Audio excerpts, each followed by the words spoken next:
John और Ruby की आखिरी मुलाकात, एक अधूरी प्रेम कहानी। शहर की हल्की हल्की ठंडी हवाओं में उस पुराने कैफे की खिड़की के पास बैठी रूबी बार बार घड़ी की ओर देख रही थी।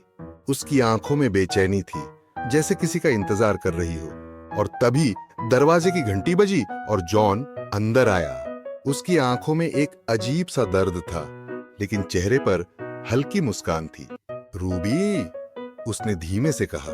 रूबी ने उसकी ओर देखा। उसकी आंखें नम हो गईं। तुम्हें आने में देर हो गई जॉन।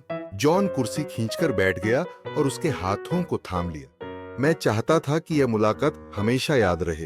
रूबी ने अपना हाथ धीरे से खींच लिया। तो ये सच है, तुम जा रहे हो? जॉन ने गहरी सांस ली। हाँ रूबी, मेरा ट्रांसफर हो गया है और शायद हमें अब अलग होना पड़ेगा।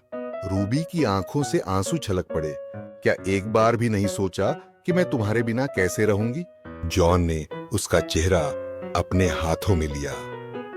रूबी, अगर मेरे हाथ में होता तो मैं कभी तुम्हें छोड़कर नहीं जाता, लेकिन जिंदगी हमेशा वैसी नहीं होती जैसी हम चाहते हैं। दोनों के बीच एक लंबी खामोशी छा गई। कैफे में बजता धीमा संगीत भी अब दर्दनाक लगने लगा था। आखिरी बार, रूबी ने धीरे से कहा, क्या तुम मुझे गले लगा सकते हो? जॉन ने रूबी को कसकर गले लगा लिया। दोनों की आंखें बंद थीं, मानो समय वहीं रुक गया हो। अगर कभी हम फिर मिले तो? रूबी ने फुसफुसाते हुए पूछा। जॉन ने मुस्कुराकर कहा, अगर हमारी मोहब्बत सच्ची है तो किस्मत हमें फिर जरूर मिलाएगी। फिर वो उठा, रूबी की ओर आखिरी बार देखा और धीरे धीरे दरवाजे की ओर बढ़ गया। रूबी वहीं बैठी रही, अपनी कॉफी को ठंडा होते हुए देखती रही और उसकी आंखों में सिर्फ जॉन की यादें तैर रही थीं। कुछ मुलाकातें आखिरी होती हैं, लेकिन कुछ मोहब्बतें कभी खत्म नहीं होती। तो